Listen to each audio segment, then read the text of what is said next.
Welcome to the Enneagram in a Movie podcast, part of the Awareness to Action podcast network.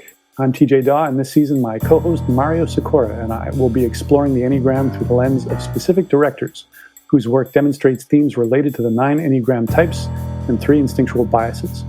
If you like what you hear, please rate, review, and subscribe to the podcast. In the meantime, make some popcorn, sit back, and enjoy the show.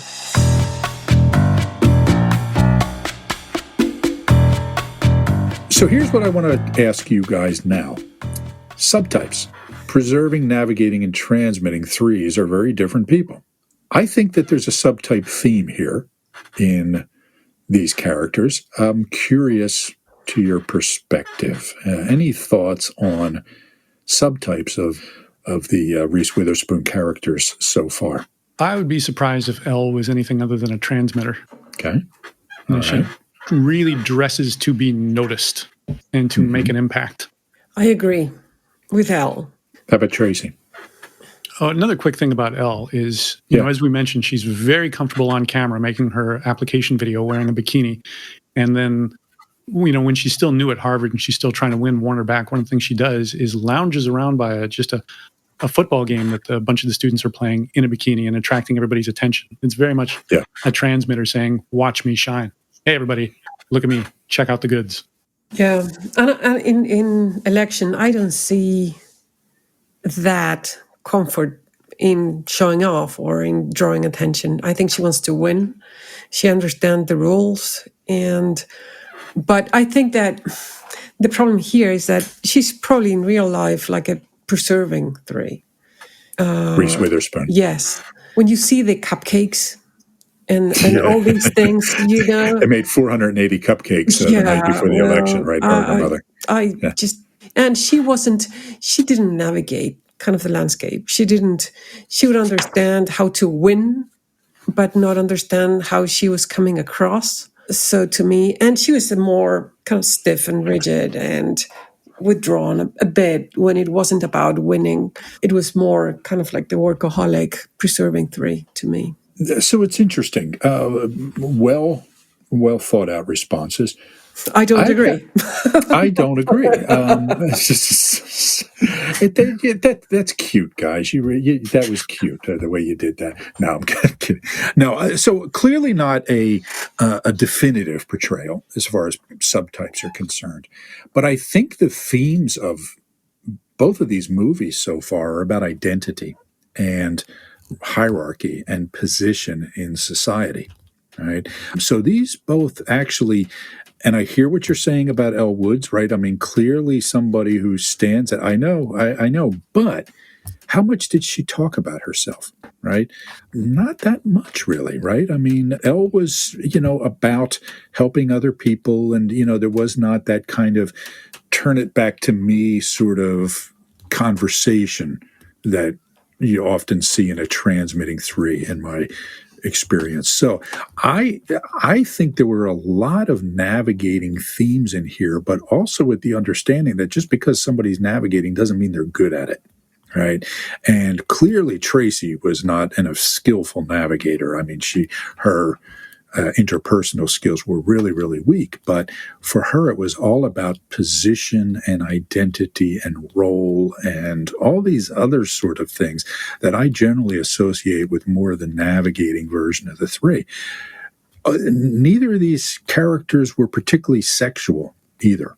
Particularly with the transmitting 3, there's often that undercurrent, like Raquel Welch, is a transmitting 3. Well, right? I think that to me, that's the problem.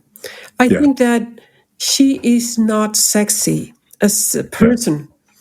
Yes. But if she were a sexy person playing that role, the way in which it's designed, it would have been very transmitting.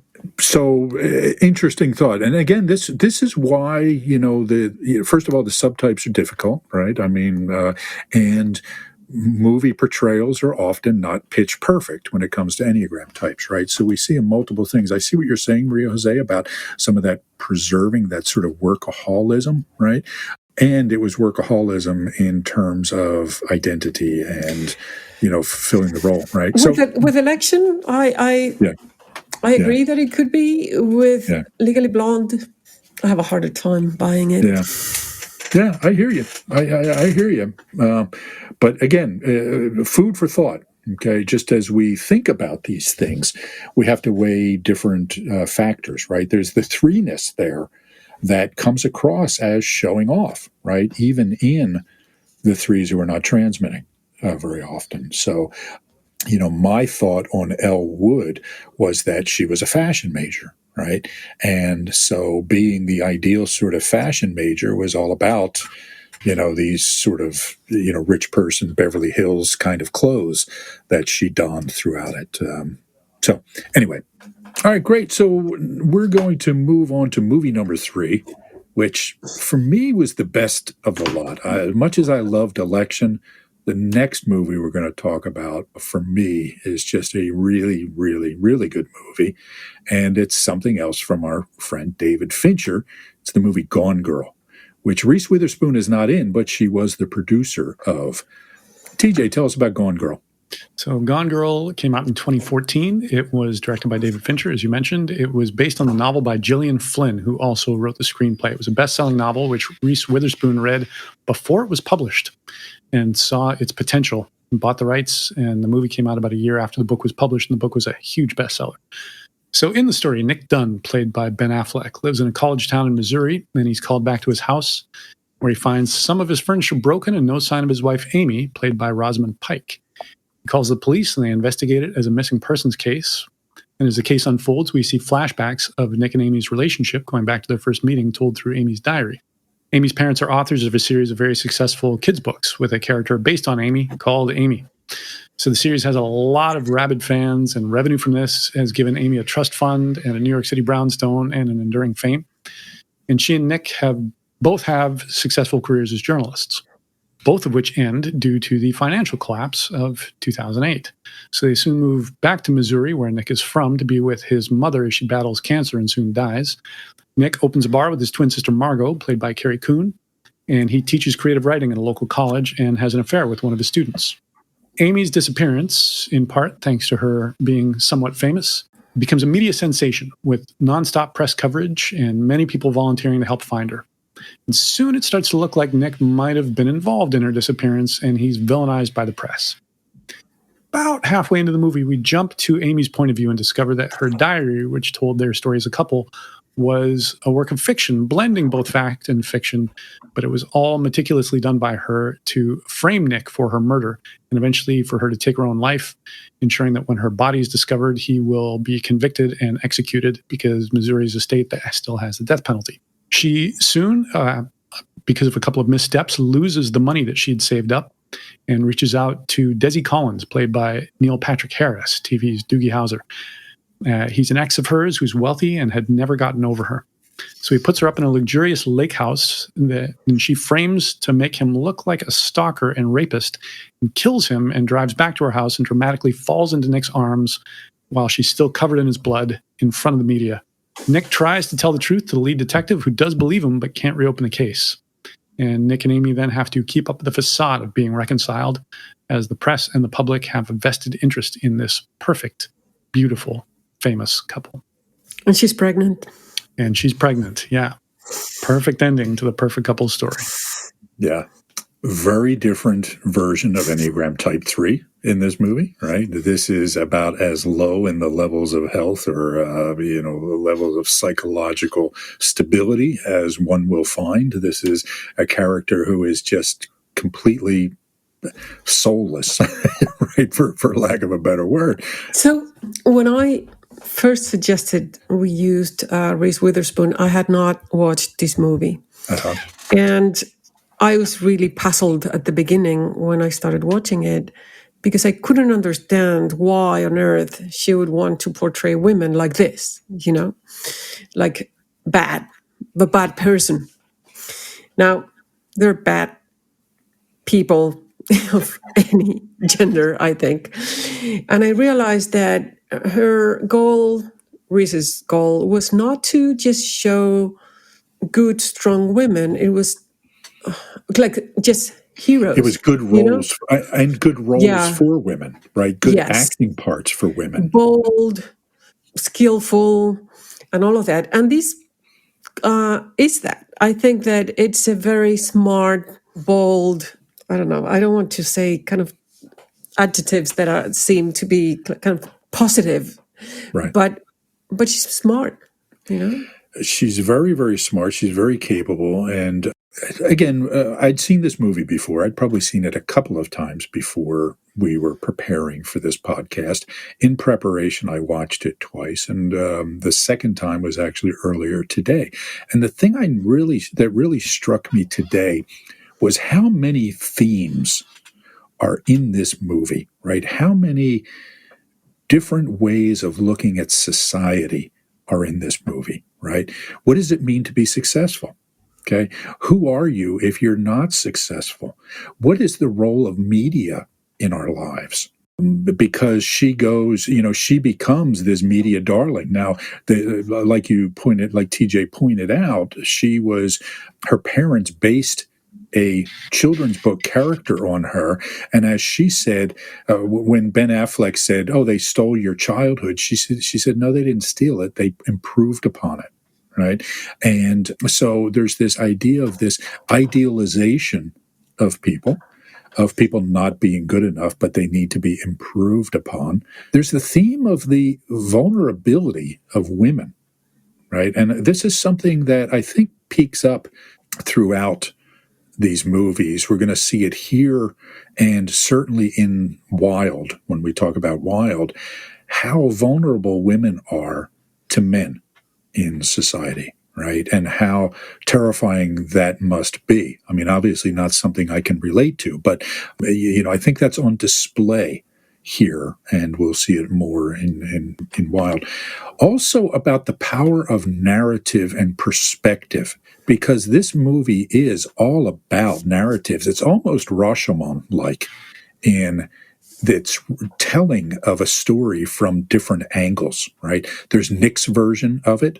I mean, when you hear Nick's version of it, she's this awful person who, almost deserved, to whatever came to her. And she is an awful person. But when you hear her perspective about Nick, you can almost see why she did what she did, right? Because she says, you stole my identity. You dragged me out here. I was living this great life. You promised to be this thing that I wanted, and you turned out to be this loser who dragged me down with you to the middle of nowhere, penniless and without an identity, which is the gravest of sins. And she was going to make him pay for this.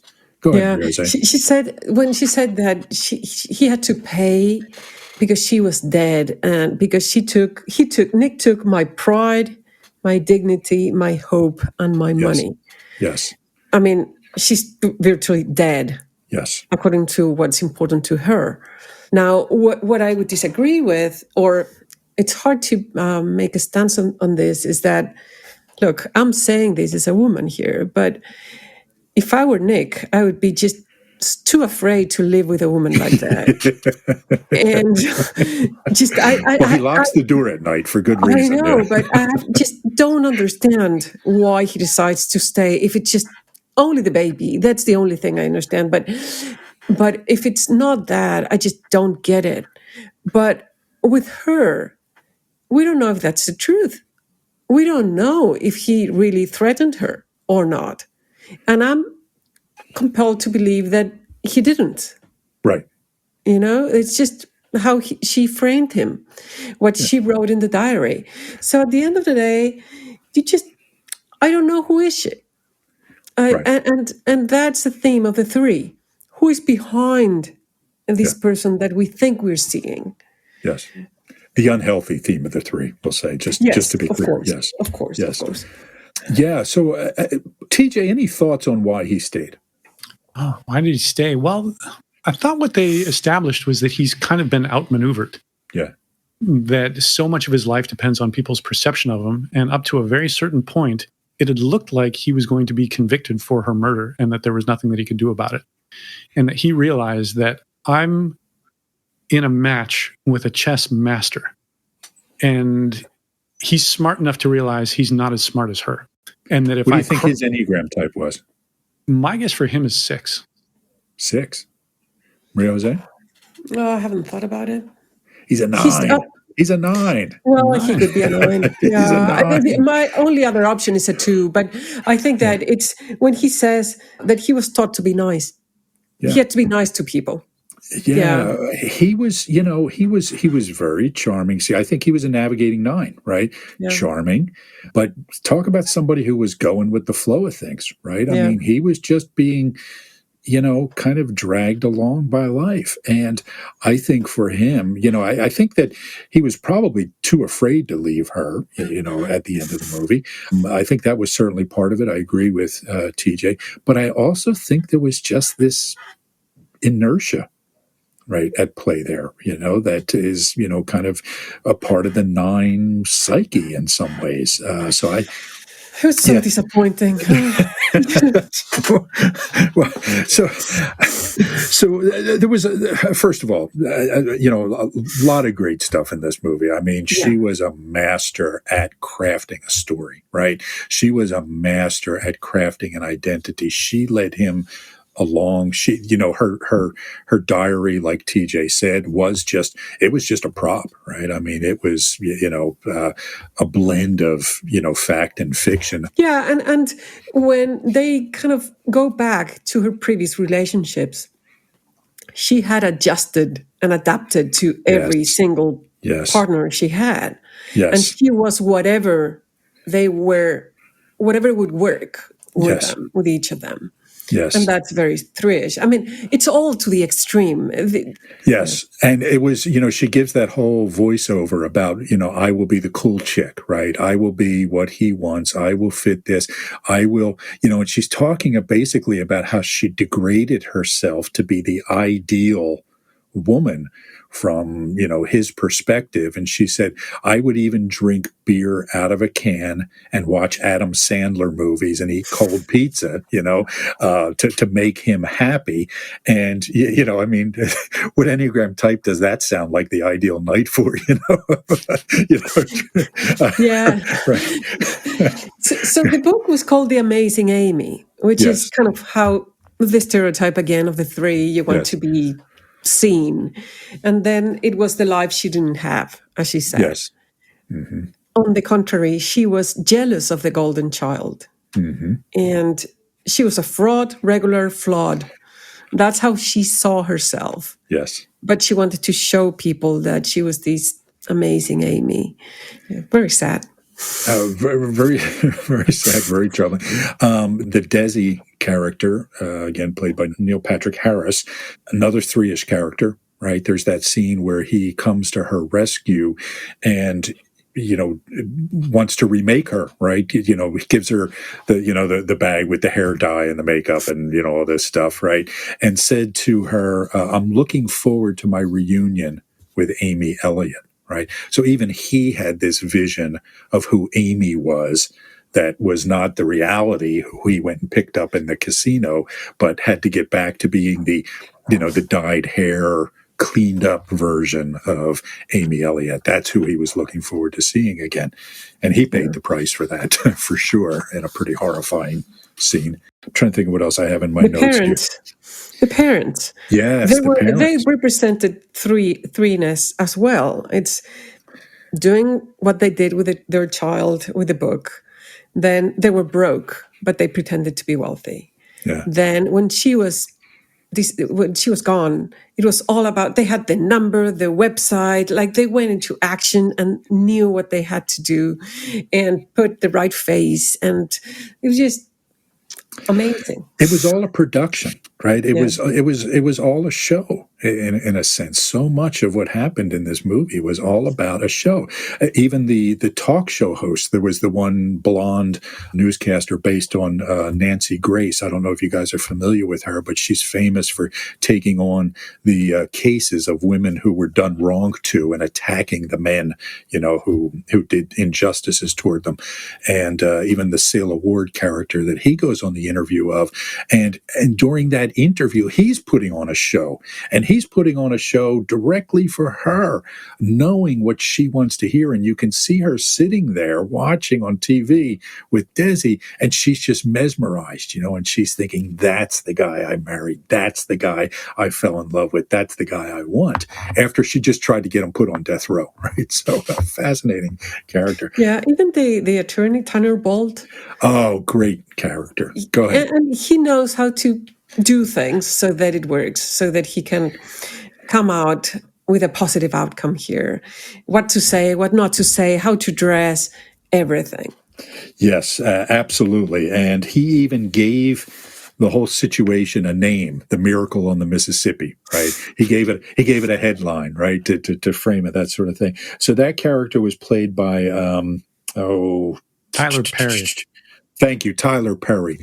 Clearly a 3. I would guess a 3 in real life. I mean, Tyler Perry has created an entertainment empire, a very, very successful director and producer and writer and actor and all that stuff. And I thought he was wonderful in this. I thought it was a really great performance of what I found to be an engaging and likable 3. She's the most likable 3. Yes. What about Margot? Yeah, Margot. His sister, right? So that was Ben Affleck's sister. I don't know. Thoughts on her Enneagram type? Possibly a 6. I mean, she's loyal to him, and she's also reactive. Yeah. Like when all of his misbehavior comes to light, she doesn't hold back. She flips out on him and still stands by him. Yes. Yeah, that would have been my guess too. Not a fully well developed character, but I would go with the 6.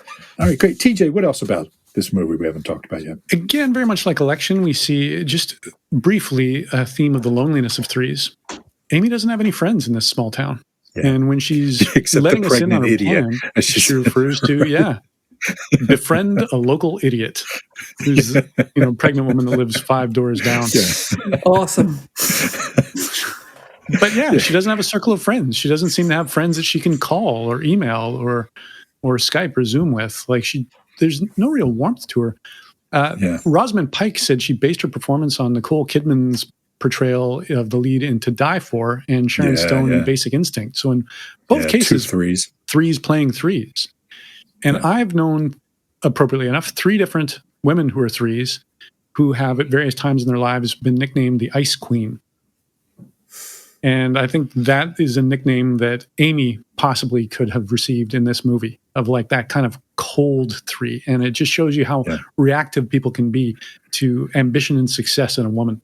I think overall the movie has a huge theme of the emptiness of the American dream. Because in theory, Nick and Amy are the perfect couple. They're good looking, they're successful, they're happy, they do fun treasure hunts on their anniversaries, they're famous, sort of.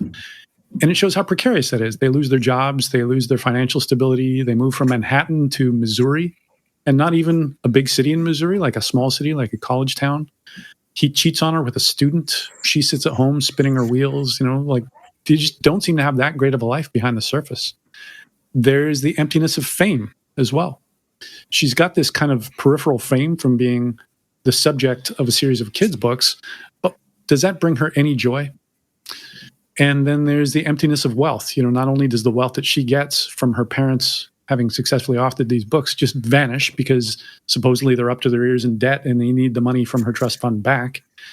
There's Desi. So Desi is very rich. He lives in a mansion, and the lakeside house where he puts her up is gorgeous. And he's alone and doesn't seem to have any love in his life. The house itself is beautiful, but it's also very cold. There's no warmth. Sterile. There's no personal touches to the place.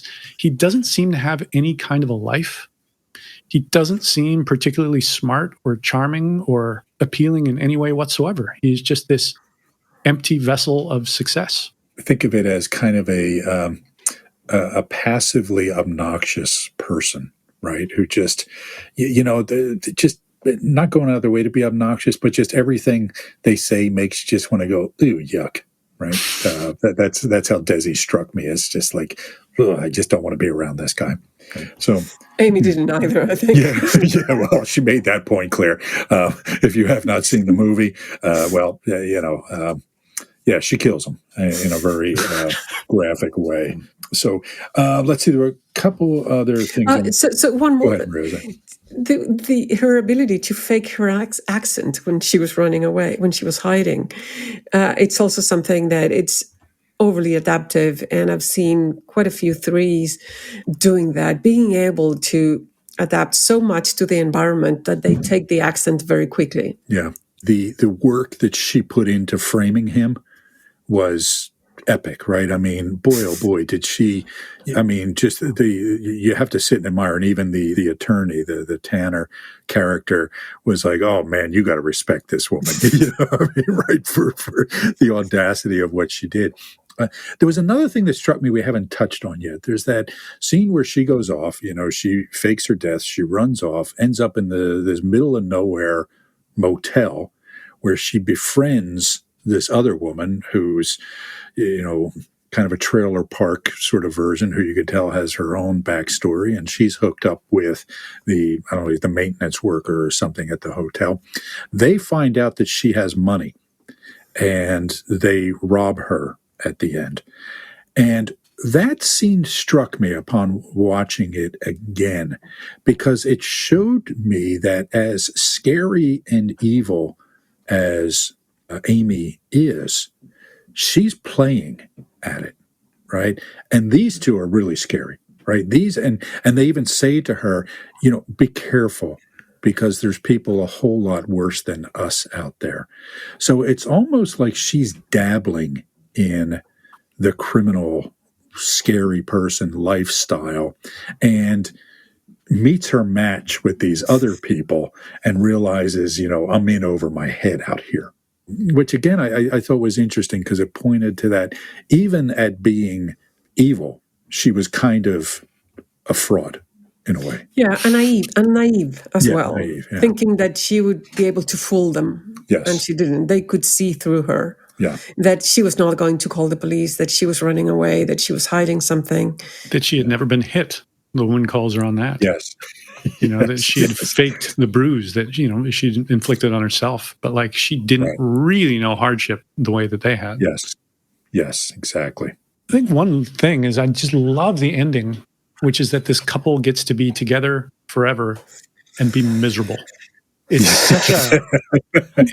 such a logical conclusion of the sour and empty American dream. Yes. You get to have your house back. You get to have your life back. You're still good looking. Now you get to have a kid. You got a book deal. You're famous just even more than before. Yeah. It's going to be a reality TV show. You know? And you will never know genuine warmth and love and happiness and friendship. Yeah, and it's like you're trapped. You know, they're trapped in this house. They're trapped in their life. Trapped in their image. Yep. Yeah. Are you interested in learning more about our approach to the Enneagram? Go to awareness-to-action.com and check out our certification program. We offer a clear, concise, business-friendly, and science-minded approach while maintaining the depth of traditional approaches to the system. At Awareness to Action International, we're the leading innovators in the theory and pragmatic applications of this system to all aspects of the work environment, including leadership and personal development, team building, diversity and culture, and managing change. However, this approach is not just for the business world. A lot of people who attend our trainings do so for their own self-development or spiritual growth. Our certification program is one of only a handful of curricula accredited as a school by the International Enneagram Association. It is currently being conducted virtually and combines live sessions with asynchronous learning. Again, find out more at awareness-to-action.com. All right, excellent. So we have one more movie. So this is a movie produced by Reese Witherspoon, but also starring her. And this is the first time I'd seen this movie. I did not see it in the theater or prior to that. It's the movie Wild. Again, Reese Witherspoon read the book when she decided she wanted to find some good roles. The screenplay by Nick Hornby. Now, TJ, I don't know why, but I'm guessing you're a big Nick Hornby fan. I wouldn't say big, but I've got a few of his novels. Yeah, I like him. Okay. But he's prolific. I haven't kept up with a lot of his stuff. Yeah. He wrote the book, a movie that I really like. What was the one with John Cusack in the record store? High Fidelity.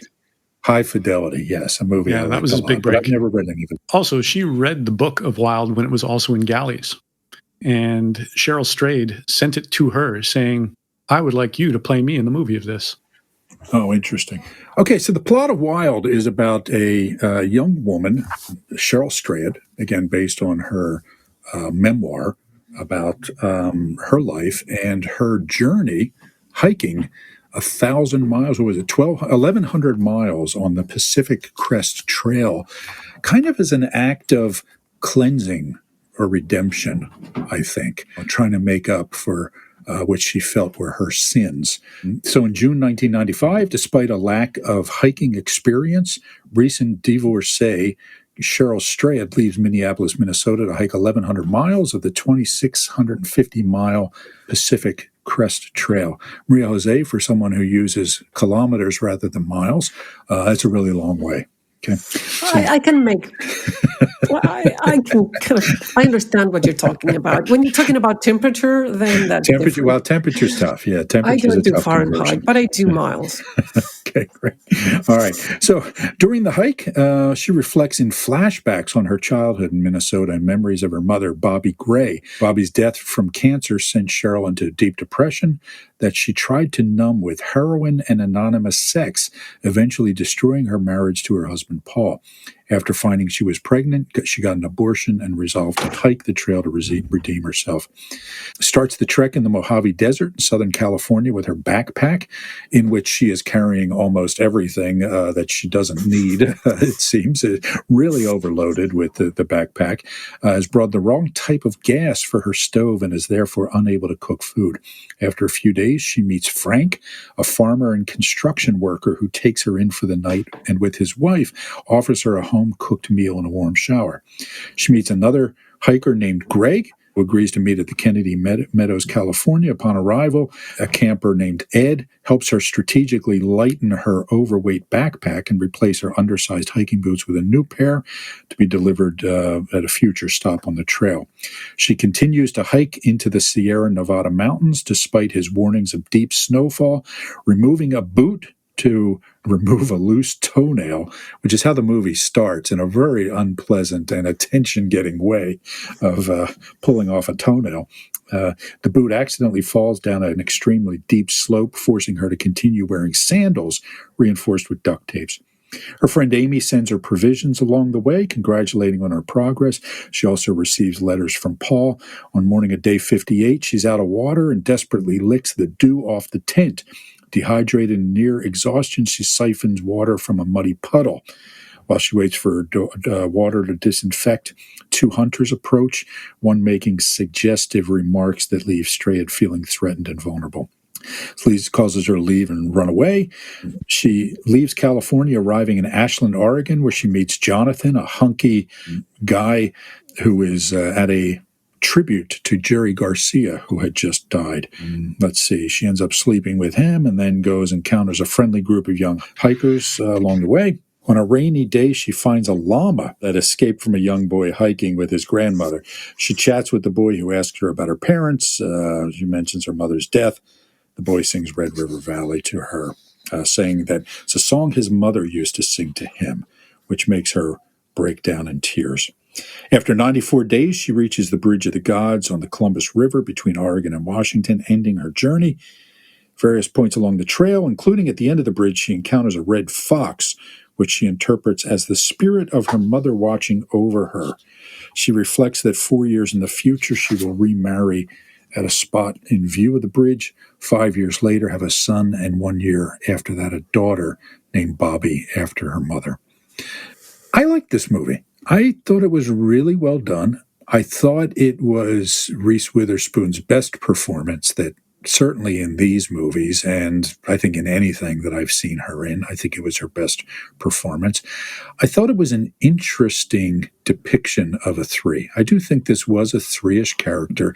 And again, it's not what we associate with the three, because she had a pretty screwed up life, right? I mean, she was a drug addict. She was kind of a loser. She was, trying to make her sorrow go away through having sex with, random men. She ruined her marriage by repeatedly cheating on her husband. The mother character was interesting because we've talked about parental expectations on threes, and it was almost reversed here, where she was disappointed with her mother and her mother's lack of accomplishment and her mother's lack of sophistication. But her mother was just this cheerful, heartwarming, lovely person who wanted the best for everybody and just wanted to kind of enjoy life. Kind of a Seven-ish character, I thought, in some ways, and even, kept a good face on when she was dying of cancer. So, a real good movie, I thought. Go ahead, guys. Tell me what was three-ish about this movie. To me, I'm just glad that I watched this movie last.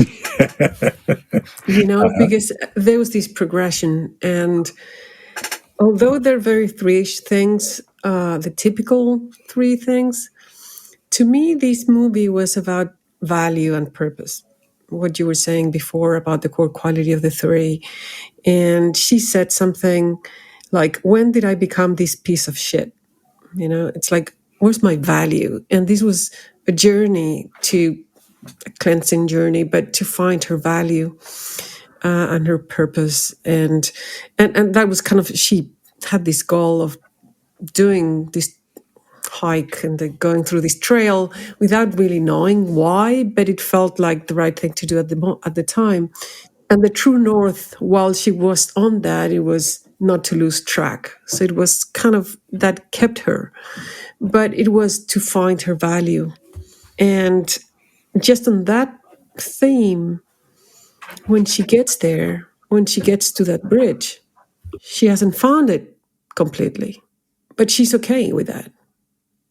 So she's okay with not having got anywhere specific in her own life, but it's this kind of process of becoming that she started, and she was finding some more things that were real and finding herself, and that would continue. I think that, to me, that was the beauty. The main thing about the movie is how she was finding her value in this trail. This, to me, was a classic hero's journey story.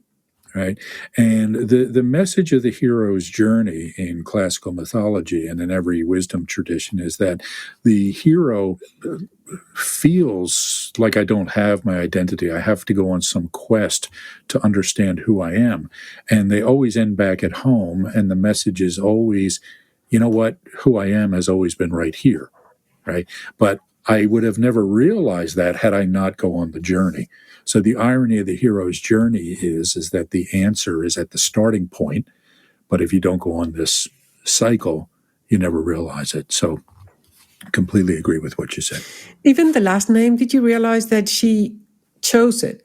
Yes. And it was straight. Yeah, and the meaning, it's roaming without a purpose or direction. One of the meanings, actually. But yes. So it's all about purpose. Yeah, that's who she felt like. She was somebody who was just, you could tell when there's the flashbacks and she is in college with her mother at the same time, right? Her mother decided to go back to school. And there's that one point where she says to her mother, I'm so much more sophisticated than you were at my age. And when that line first came out, I'm thinking, oh, wow. And the mother's response was wonderful because she said, and that's the point, right? And that was the plan. That was the plan, and which was just so sweet and so supportive. But it was this character who was just wandering aimlessly, without value, without purpose, and had to go back and find that. Yeah, well, just to build on what you were saying, María José, about her choosing her name, that's a very three-ish thing, is I can make my identity, I can remake it. So she talked about this in the book, just what a surprise that was for her when she was getting divorced, of like, there's just a slot that you fill in on the forms of what your last name is going to be after your divorce, and you can write anything. And she sees this as like, oh, I can remake who I am. And that's what she does. And the movie in large part is about that. I mean, she doesn't get divorced and then hit the trail right away, but it is about finding yourself through action. So it's a movie about, how do you deal with overwhelming grief? how do you put your life back together when you're flailing and self-destructing? Because that's what she was doing. Her ambition had always been to be a writer, and she wasn't writing. She was working a series of day jobs, as you said. She was engaging in anonymous sex, and not just drug addiction, heroin addiction. Yeah. It's like her life was going down the tubes. Yeah. Exactly. So how do I pull myself together? I do this incredible thing. Now, contrary to the stereotypical image of a 3, and I'm not 100% convinced that she is a 3. I think there's an argument to be made for her being a 6, but in any case, hiking that trail doesn't have any inherent prestige to it. Not that many people knew or to this day know what it is. She didn't have sponsorship. There was nobody waiting for her at the end. There was no prize for doing it. She didn't, at least in the book or in the movie, didn't have any plans to write a memoir about it or to write anything about it. It was just something being done for its own sake. So you could see this as an example of healthy 3-ness in doing something that means something to me and brings me a sense of purpose and value that's not connected to getting the praise of others, like it might be to participate in the New York City Marathon or something like that. Yeah, you're absolutely right. And this is what we call the accelerator of the 3 is all about purpose, right?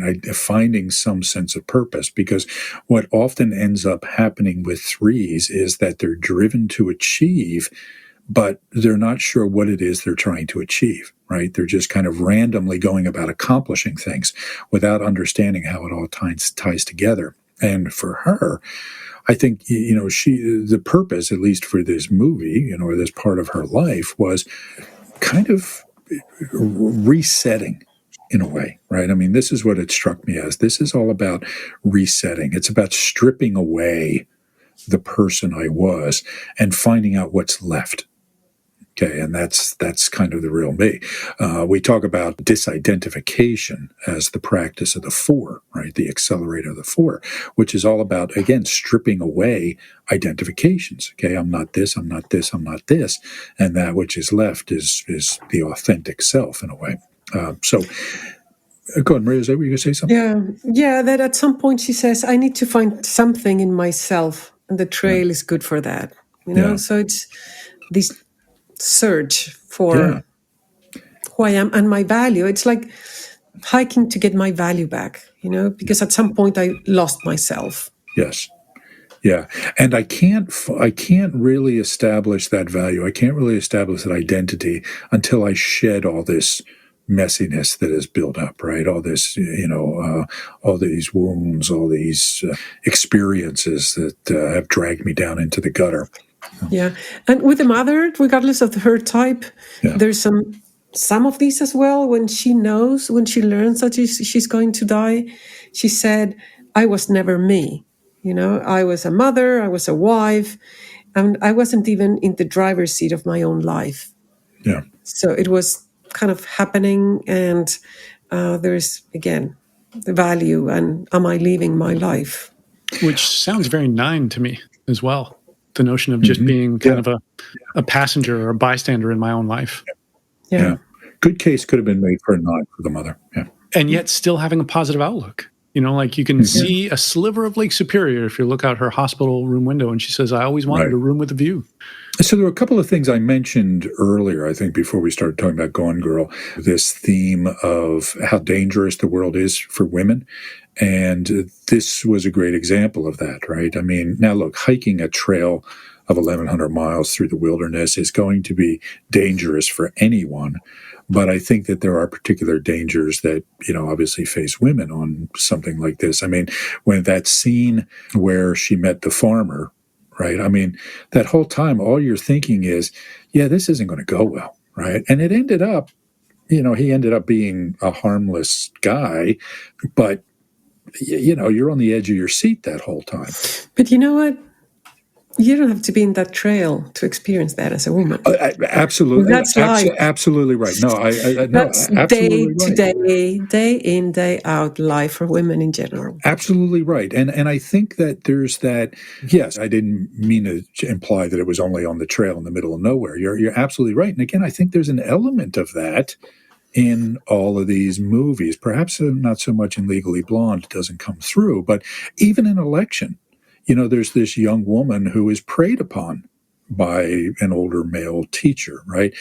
Gone Girl, there's this, the inappropriateness of his affair with his student, and her, when she was faking her death and being off in this, hotel, the whole time you're thinking, something bad's going to happen to her. You could feel it happening. So that was a theme that I think deserves to be noted. And again, certainly when she encountered those two hunters, right? You're thinking, yeah, man, this is just, nothing good can come of this. And fortunately, she was okay, but it was a very precarious sort of thing.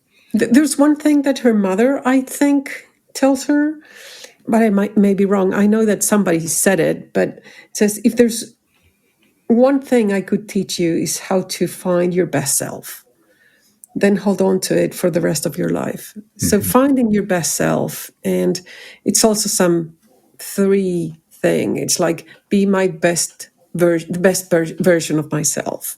I'm also going to say that in this movie, the Reese Witherspoon character was most appealing, right? And I mean, how do I want to say that? I just think that she was the most likable, relatable character in this. She was the most real. Okay. Now, a lot of her behavior is not, again, it was certainly problematic, and it was all self-punishing and whatnot. But I thought there were scenes of her where she was just stripped of all the makeup and all the trappings of, particularly something like, Legally Blonde.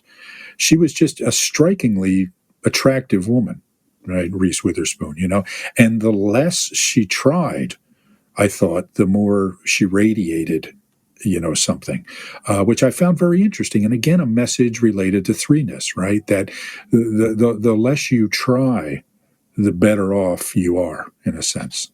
Because it's there. You don't need to manufacture it. Exactly right. There's a big theme in there, just to build on that, of how we see ourselves versus how others see us. So right at the start of the movie, she stays a night in a hotel in this small town in the Mojave Desert, and the woman at the counter thinks that she's a sex worker. She reiterates a couple of times that the price is this much, but more if there's somebody who's going to be with you. Yes. And then there's a reporter that she meets who's convinced that she's a hobo, and no matter how many times she denies that she is, he just doesn't seem to hear her or care. That was one of the most odd and interesting scenes in the movie, I thought, where the guy stops by, she's hitchhiking on the road, and the guy stops by and says there's a reporter with Hobo Times magazine or newspaper or something, which I don't know if that's a real thing or not, and it's, you got to wonder if that was real or he was just some nut or something. But then he left her with the Hobo Care Package, which was a bag of chips and a can of beer. Fascinating scene when that came through. And then later on, there's another scene where she's at a stop, and the ranger agrees to, right as he's closing up, give her package, and then starts, invites her over to his place for a drink. And again, you get kind of creepy vibes. And then 3 younger hikers come in, and they know her because she's been signing the book at the top of the trail, and they're fans of hers. So they kind of rescue her from potentially a creepy, or at least questionable situation. Anyway, They get in a conversation, and they nickname her the Queen of the PCT, which is a surprise to her because she thinks of herself as not a particularly proficient hiker. She's met all these much more experienced, capable hikers along her travels. But then they say, people are always doing you favors. You have so many stories about when somebody did this for you, and she has to admit that that's actually true. So there's the sense of how others see us and how we see ourselves, which, image management is very 3. Yeah. Yeah. And then there's also a big theme, kind of building on what I was saying about montages and Legally Blonde, getting better at something. So at the start, she is not very good. She can barely even stand up with her, hugely loaded backpack. And she, as you mentioned, she brought the wrong fuel for her cook stove, and she doesn't get very far on her first day. And then she got the wrong size boots, and she pays the price for that with literally losing toenails. And she gets better. So that's also something that made me wonder would a 3 do something like this and be that ill prepared? When she meets the other hiker, Greg, he says at one point, after all the practice hikes you've done and all the research you've done, it's still harder than you expect. And she conspicuously doesn't say anything like, I didn't do any practice hikes. I've never done anything like this before. She had never backpacked in any way. but she definitely gets better. She pushes herself beyond her perceived limits, and then she finds out partway through from another hiker that Greg quit the trail, that he was daunted by all the snow and just flew home and decided to do it again the next year, whereas she kept on. And she made it as far as she wanted to go, which was also not her original plan. There's adaptability in her as well, in that so much of the Pacific Crest Trail is snowed in. She ends up taking a bus to Reno and then hitchhiking to Truckee and then rejoining the trail there, and then just adjusting where her endpoint is from the southern border of Ashland to the northern, or of Oregon to the northern border. But it is very much the hero's journey. Like she starts like not quite ready, and she ends much more capable than she was, not having known if she could do it. So you make an interesting point there, TJ, 6 versus 3. A couple of things. Number one, capability is not always assured, right? So there are 3s who, are incompetent at certain things and, but take them on as a challenge anyway. Now, that's not an argument necessarily for her being a 3, because I could see this character played by a different actress. Imagine Meg Ryan in that role, right? Boom, 6. Okay, right away, 6. To me, that's a 6.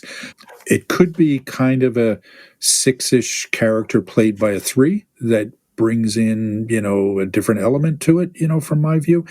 This was the least clear-cut 3 role, or 3 character in my view. I mean, I think I have not read the book. I wouldn't be surprised if in the book the character comes across as more of a 6. And I think played by a different actress, this would have looked very much like a 6 character, which again takes us back to one of our premises, is that, these things aren't always clear cut. Often they're combinations of things that, because of the collaborative nature of film. And yet, the author herself sent the manuscript to Reese Witherspoon and said, I want you to play me. So clearly, she's not averse to the 3-ness that she has seen in Reese Witherspoon's body of work, as well as in interviews. Yes, for sure. For sure. So, all right, great. So anything else on this movie before we wrap up? I was left puzzled and disappointed with Gone Girl, with Wild. It wasn't the happy ending necessarily. It wasn't like you could see her thriving, or it was just grounded, present, with not a lot of fireworks or anything, and I liked that. Yeah, I think it's the inverse of the ending of Gone Girl. Yeah. Which is, it's the quiet personal victory as opposed to the empty public victory. And it's also, we haven't talked about the director of this movie, and I'm not even sure who it was off the top of my head. David Fincher, who directed Gone Girl, is not a happy ending director, right? I mean, I can't think of any of his movies, quite frankly, that have an uplifting ending. In fact, most of them are pretty horrifying. 7 jumps to mind, right? And even The Social Network has a pretty awful, it's not a kind of tragic thing, but it's just a sad, depressing sort of thing. So I think we're clearly seeing the influence of the director on the ending of that movie. And yeah, most 3 movies do have kind of an uplifting ending. They're success stories most of the time. Gone Girl certainly was not. Gone Girl was an exploration of the emptiness of the human condition sometime. All right, folks. So this was good. These were all good movies, all worth watching movies. I think some of them hold up to repeated watching, in my view.